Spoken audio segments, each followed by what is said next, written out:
What's up, y'all? It's your girl, Cornelia, back with another episode of Black News, a podcast where we break down current events, hot topics, and local stories involving Black people. Now let's get into it.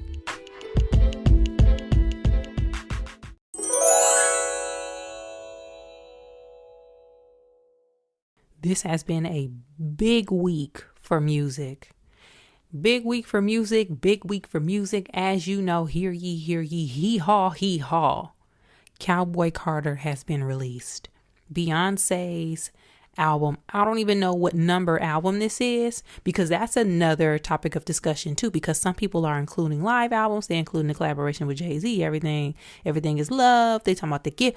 I don't know what number album this is from Beyonce Knows Carter. All I know is Cowboy Carter has been released, and it is the one. Okay, it's the one. Now, so much to go over. But before I even get into that, one, it's noisy. Y'all know I say this every episode. Y'all, the kids outside screaming. They outside screaming. They screaming out the window. They screaming. So if you hear random shrieks and whoos and toys getting thrown onto the ground, that is the neighborhood kids out there having them a good old time. Okay, can't hate on them. I was once a young child, and also I'm happy that kids are outside playing, because while I do not have children, I am one of those people who see the effects of too much screen time for kids and how it is causing them to have social struggles that they shouldn't necessarily have, especially at this age. So the kids outside screaming, but I'm happy the kids outside doing their thing. With that in mind, let's get into it. Okay, so my initial thoughts about Cowboy Carter. I love the album, and it affected me in different ways. So when I listened to Renaissance, I was immediately taken, because I feel like y'all know I say I'm a music fan, and honestly, I don't know how, when people hear music, I don't know what their experiences are, but when I hear music, I hear music. Like, I listen for layers and instruments and sound effects and voice and background. I listen for all of that. I don't know if it's because I don't know why that is. I honestly think I'm just musically inclined. I think some people are inclined for music. I love instrumentation and I love performance. So when I hear music, it pulsates through me, like it's in me. And I don't know if that sounds kind of weird or cliche or corny, but I honestly feel like that when I listen to music. So when Renaissance dropped, because of the pulsating, the beat and the dance, it was just like, it was dance music. I felt automatically like it was in my blood, like it was just in me. With Cowboy Carter, this album made me really emotional. I felt like I was having a different experience with the instrumentation and the arrangements and the different genre mixes. And again, two totally different experiences, two great albums, but Cowboy Carter is very special, and it's special for many reasons. One, there are many tracks on this album. Okay, so let's say it's a country. I don't think it's a country album. Beyonce said this is not a country album. It's a Beyonce album. She is correct. When you think country album, you think traditional country. When you think of Beyonce and who she is as an artist now, Beyonce is mixing genres and blending sounds to pretty much make it specific to her experience and what she presents and brings out in music. We have on this album country, pop, folk, alternative, R&B. There is a meshing of genres where honestly, I feel like people who are genre specific or stuck inside of boxes gonna have a hard time defining what certain songs on this album are, because it does not stay in boxes. It does not do that, which I love. Because honestly, I think this album is for people who listen to music.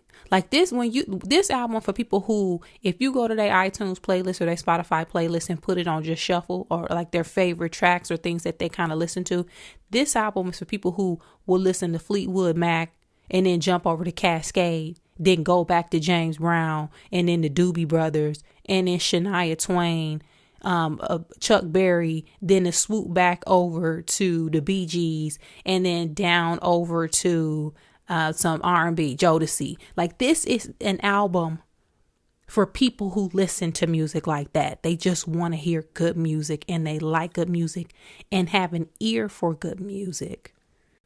If you only been listening, because I've been seeing people on social media saying, I wish Beyonce would go back to Dangerously in Love and just straight R&B Beyonce. This album, if you are the type of person who only listen to Jaheim and Keisha Cole, this ain't for you. No disrespect to Jaheim and Keisha Cole, but if you be only listening to that, you are not a music consumer and a listener and an appreciator of music in general. This album ain't for you. So with that in mind, again, I feel like Beyonce is a musicologist. And I'm kind of upset with myself for being a part of the camp who has generalized Beyonce in this category of just an entertainer or performer, because that is not what we have been experiencing with these last few moments in music with her. We have actively been learning and been educated and been able to go on deep dives with some of the things that she has put a part of her music, because it is not just her singing songs and putting them out. A musicologist, they're scholars of music who consider the relationship between music and various subjects, including geography, aesthetics, politics, race theory, gender theory, neuropsychology, and more. Beyonce is a musicologist. And I say that in relation to Cowboy Carter. The elements that are inserted into this, it's beyond an album. Beyond an album. And also, I don't know if that's what's lending to the numbers, or if because it has that country tie-in, it is broadening the reach.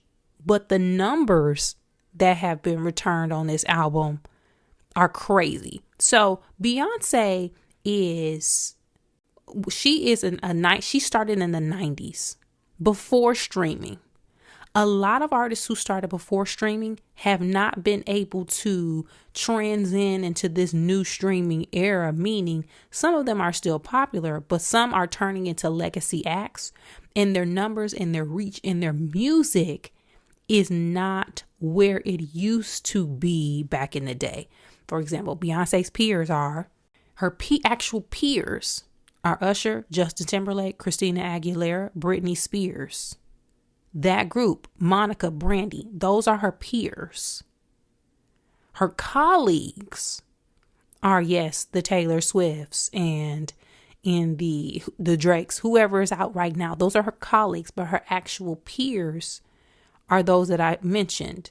Her peers aren't pulling numbers in like this. So, Cowboy Carter, this album is officially Spotify's most streamed album in a single day this year, and it becomes the first time a country album holds the title in 2024. It also marks the first day streams for a country album by a female artist in the history of Amazon Music. Beyonce is an artist who started in the 90s. That's unheard of. That first day we talked about, that debut, in its first day, 76 million streams. It jumped up to 87.1 million streams. That was an update later on in the day. As of today, and it's constantly being updated, of course, we're up to 400 million streams on Spotify. That's just Spotify. That ain't Apple Music. That ain't Tidal. That ain't Google Music. That's just Spotify.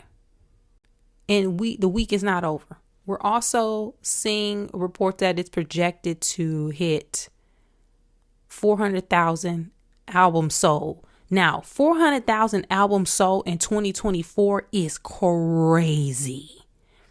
The big weeks for people are like 200,000 albums sold. 400, that's them years ago numbers.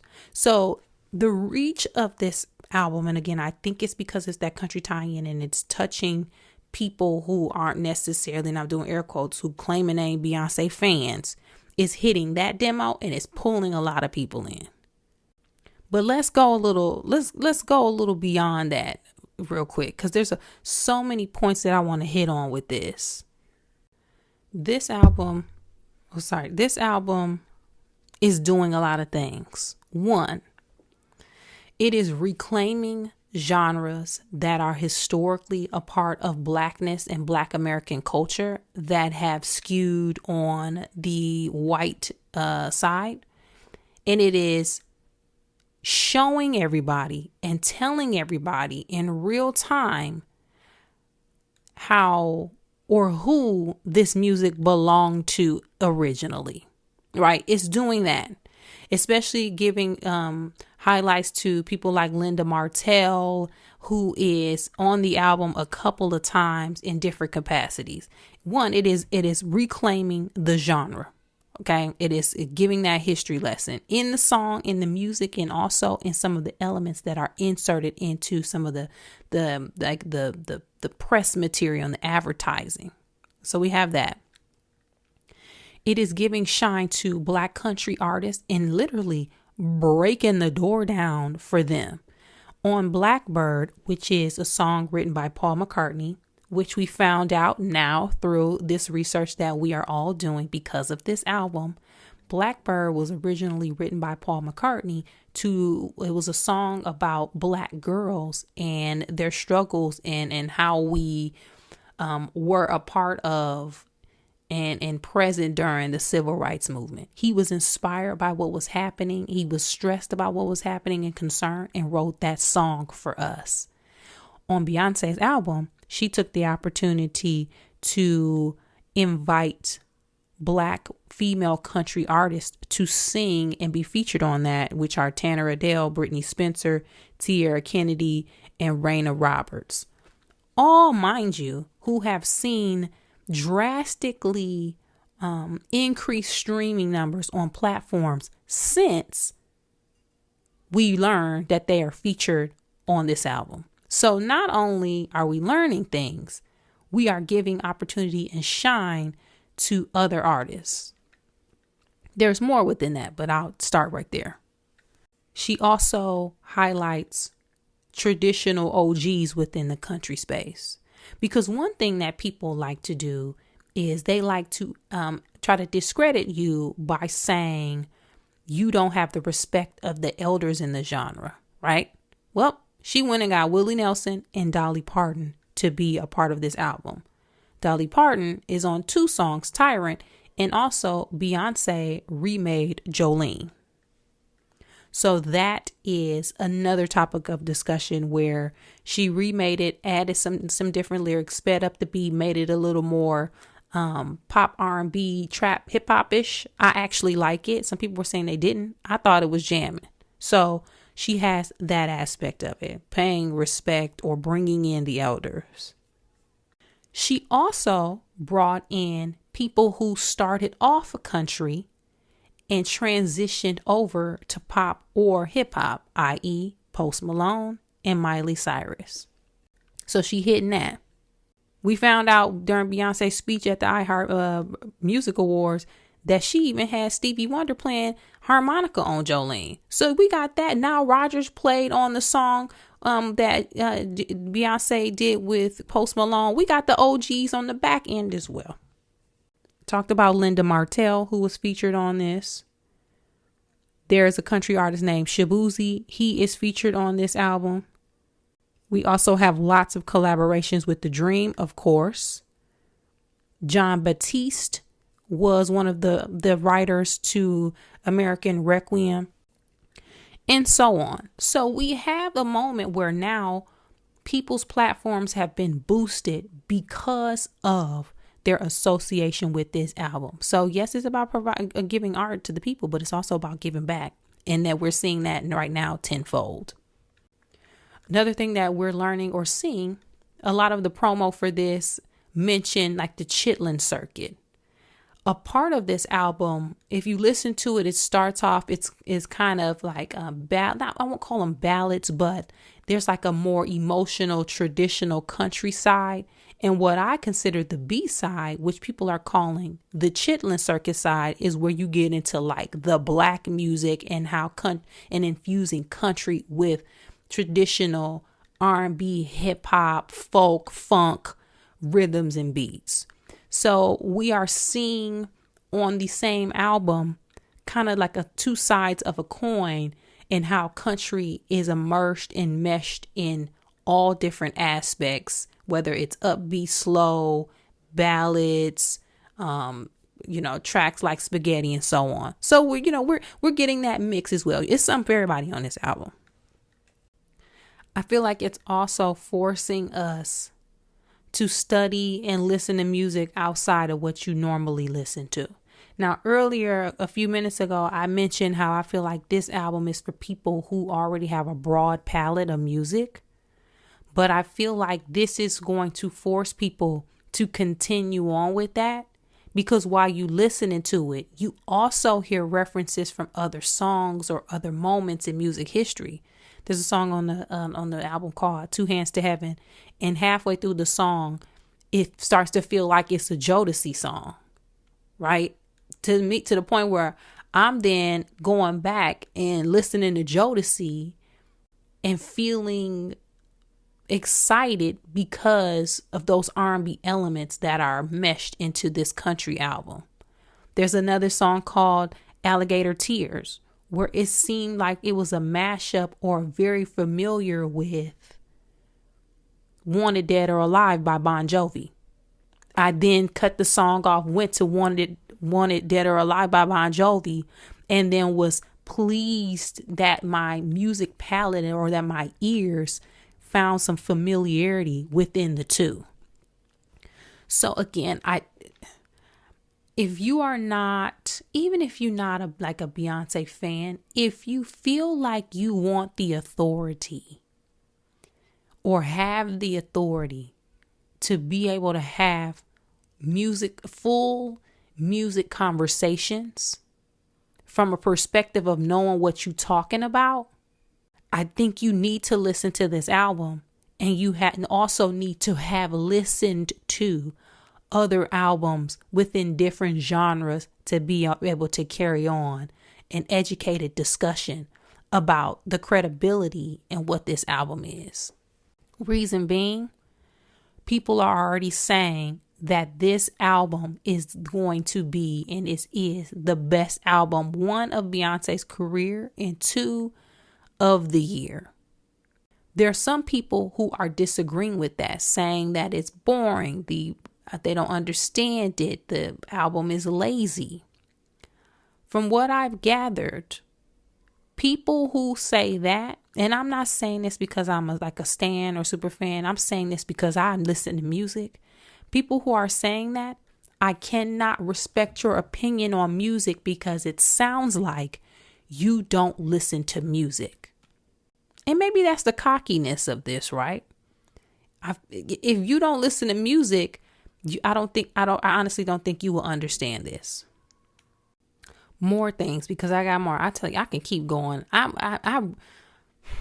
Y'all know I love having conversations about things that I'm passionate about.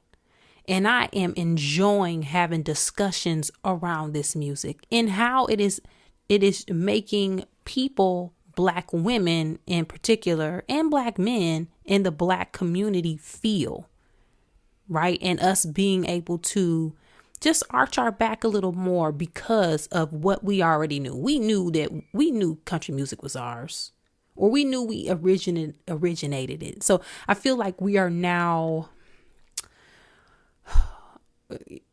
we just a little prouder, if that makes sense. But another thing this is one thing that I particularly learned, or two things that I learned about just learned in general, right? Because of this album. One, this is a good example of when you not welcome in the space, you can come back later and take over. Let me say that again. When you're not welcome in a space, you can come back later and take over. This album started and was sparked by Beyonce's experience at the Country Music Awards, where she performed in 2016 with the Dixie Chicks when she had Daddy Lessons out. It was one song on Lemonade, just one country song. And she talked about how her experience made her feel extremely unwelcome in that space, which started her on a journey to create this music. She also mentioned how Cowboy Carter was done and ready to go before Renaissance. But because of the pandemic and how people were feeling, she actually switched how it was going to be released, trusting God's timing. So where she released Renaissance first and then Cowboy Carter, to the point where if you listen to Cowboy Carter, the way it ends, once it ends, and if you immediately turn on Renaissance, it's a natural blend. You can tell that Cowboy Carter was going to be Act 1 and Renaissance was going to be Act 2. But I say that because this is a perfect example. Y'all was mad about the one little country song. Y'all was mad she did that one little song at the show. But now, guess what happened? She done made a whole country album, and now black people about to be on y'all ass about this country music. So you should have sat down and ate your food. Okay? You should have just sat there. Another thing that I have and I appreciate and that it has empowered me to do as an entertainer and a creator and somebody who feels very, I've always felt very artistic in different ways, if that makes sense. Even though my art isn't what can be considered traditional, I've always been a performer of some capacity, even if it was on a small scale. Okay, when I had my little clarinet up in the band, I was a performer, baby. Okay, first chair. Don't get it twisted. Okay, but anyway, this album is showing people that you can create whatever you want. You can literally create whatever you want. And even if you aren't given that impression or you told that you cannot, do it anyway. Create whatever you want, because there is a lane, there is a fan base, there is a consumer that is waiting on whatever it is that you have to give. Create whatever it is that you want, even if it's just for you. I don't care if it's one person listening to it and it's your mama. Guess what? I bet you that shit gonna be jamming. And even if it ain't jamming, somebody gonna like it. And even if they don't like it, you're gonna keep creating it. You're gonna keep getting better. So I feel like this is showing us to literally create whatever you want, and literally it'll literally come together. And lastly, before I get into the next half of this, ranking my favorite Beyonce albums, because I feel like that's what people really want. They want the rankings. I was literally sitting with those thoughts and those points that I just talked about, right? Creating what you want and thinking about how this would have never happened if Beyonce had not have felt so unwelcome in that space. We wouldn't even be here right now. And I was on Threads and I came across this post from someone that I do not know, but her name is Dr. Clark. And this really stood out to me. I'm going to read it for y'all. She said, Beyonce is my favorite artist, not just because of her artistry, but because she is a reminder that people may never like you, will critique you, and may never believe in you. Yet you determine your path. Her tenacity, drive, love for self, and lane craving have changed how I navigate and engage the world. My blackness, my career, my faith, my gender expression, etc. do not have to make others happy. I am only responsible to my creator, my loved ones, those who support me, and me. Own your story. It really hit home. So with that, I really want y'all and encourage y'all to listen to that album. Again, whether you a fan or not, if you honestly aren't, because I've been meeting people and talking to people who aren't fans of music. They don't really be listening to music like that, which is baffling. I literally don't know how you get through life. I just don't understand that. But if you listen to music and consider yourself a fan of music, you have to listen to this album just so you can see what is happening within that space. if you are a type of person who feel like you need to know what you're talking about, you got to listen to it, because you ain't going to be able to have these conversations if you ain't heard and you don't know what's going on.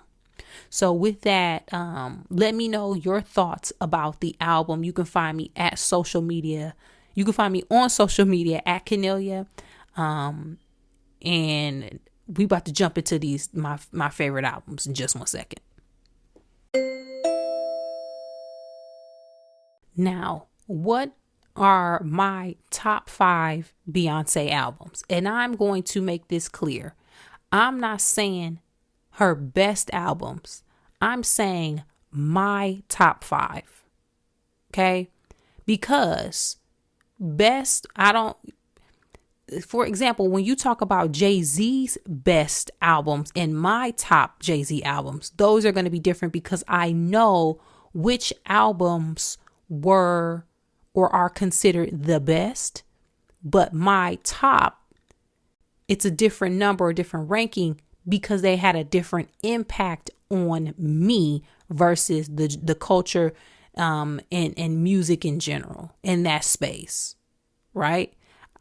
So when I say my top 5 Beyonce albums, I'm not saying the best. I'm saying my top 5. Make that very clear. So let me say this again. I probably said this many, many moons ago. I have always respected Beyonce, but I did not become like a fan until 4 came out. The other albums before that, like B-Day and Dangerously in Love and I Am Sasha Fierce, they was jamming, but for me, 4 really was like some grown woman music. That's when I was like, oh, she got something with, this is it right here. That's what did it for me.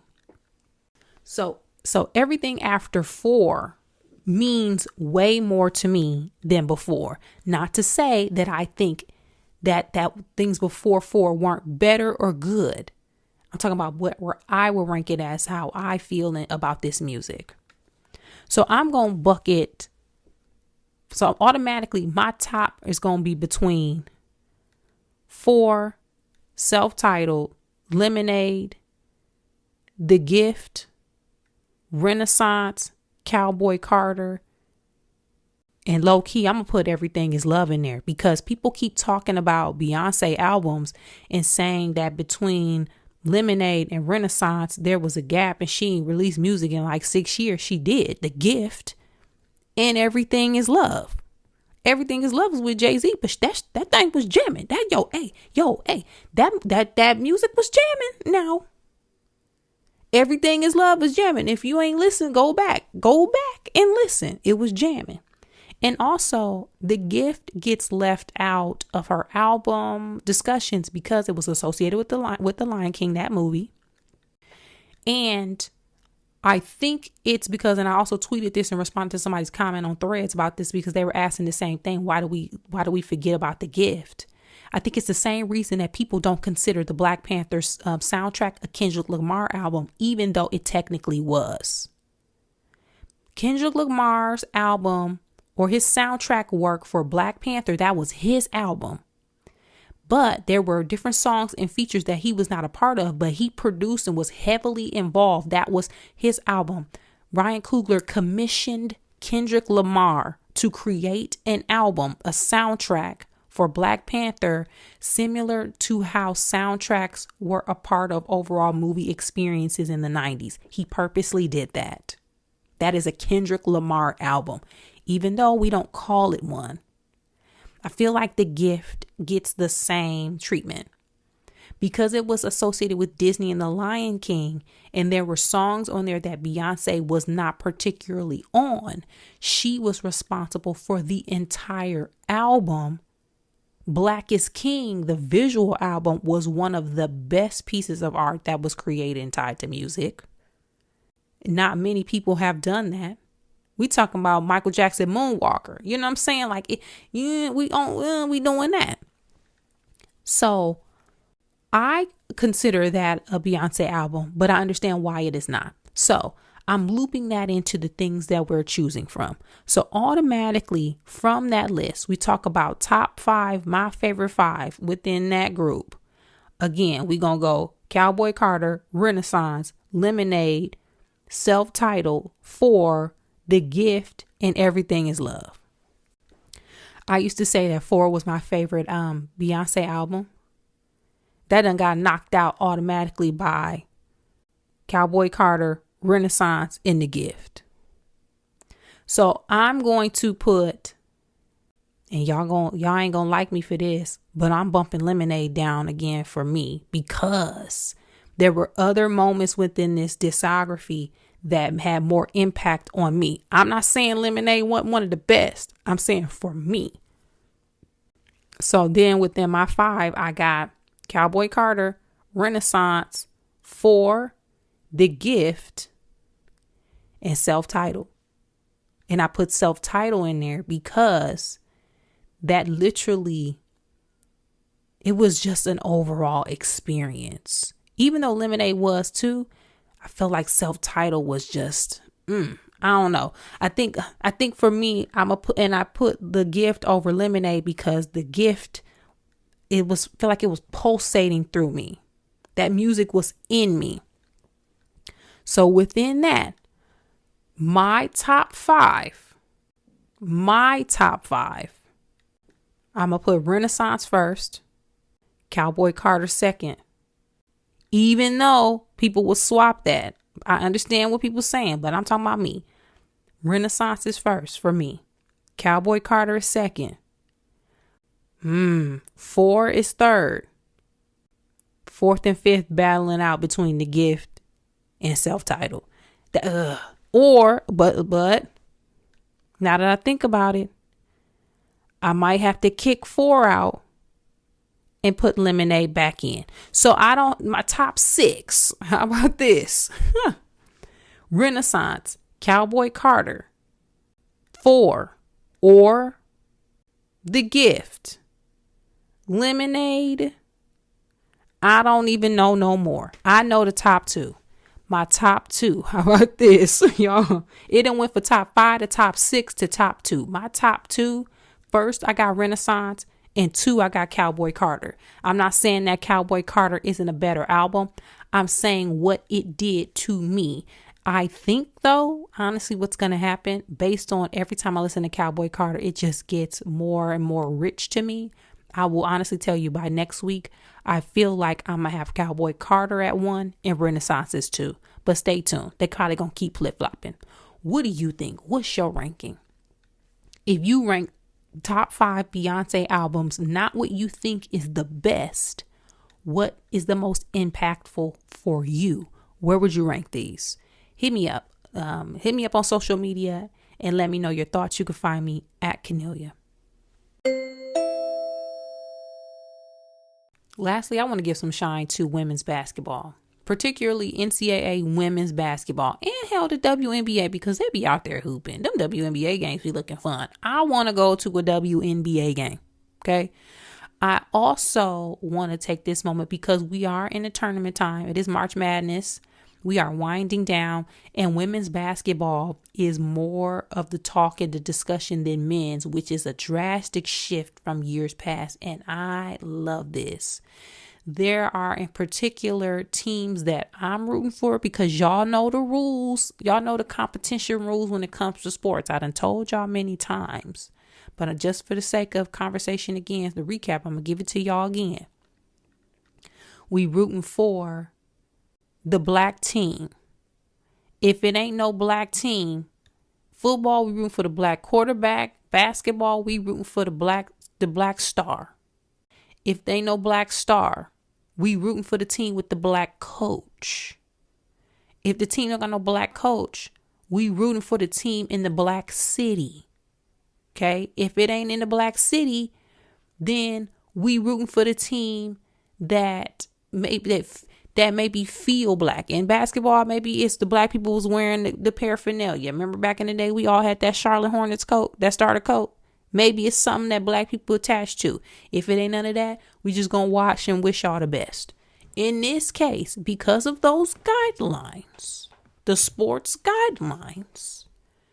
We had to root for LSU because Angel Reese and Flau'jae, who unfortunately got eliminated by Iowa, which is led up by Caitlin Clark. And people are talking about that matchup is going to go into the WNBA on some Magic and Bird type stuff. And I can see that because them two be going at it. And people are also saying that Caitlin Clark, who is a non-black, they've been saying that she's the best college player that people have ever seen. So that game got a lot of shine and a lot of viewers, historic numbers. But by the rules that we just set out, we are officially going for South Carolina, headed up by Coach Dawn, who is an Olympic gold medalist in her own right, one of the best point guards that we've seen, and be the flyest coach I've ever seen dressed on the sideline. She be Fendi Gucci down, okay? Shout out to Coach Dawn. So, the Final Four, that game, the Final Four, I think it's taking place on Friday, the day after this podcast comes out, with the championship shortly after. So for the sake of that, we should all watch as a family and support. Feel free to go who you going for, but y'all know the rules. And by the rules that I outlined, we got to go for South Carolina. So will y'all be watching? Have y'all been watching? And what do you feel about this tide turn in the direction of women's basketball? Hit me up and let me know your thoughts. You can find me at Canelia.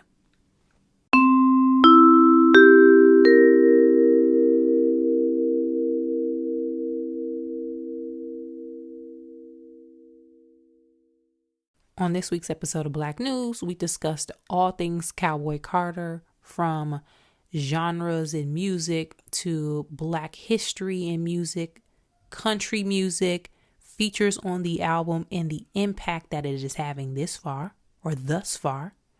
We also ranked our top 5 or top favorite Beyonce albums. And we also gave a quick shout out to the NCAA women's basketball tournament and March Madness that is happening right now. Hit me up and let me know your thoughts about all of these topics, some or none, and I'll check back with you guys next time.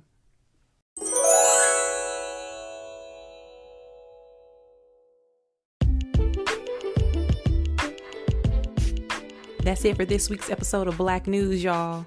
Thanks again for supporting the podcast by sharing, liking, subscribing, and rating 5 stars on your favorite podcast app. To find more information about me, you can check me out at Canelia on social media, as well as on my website, which is canelia.com. And as always, thanks for supporting, and I'll be back next week with new topics and a new episode.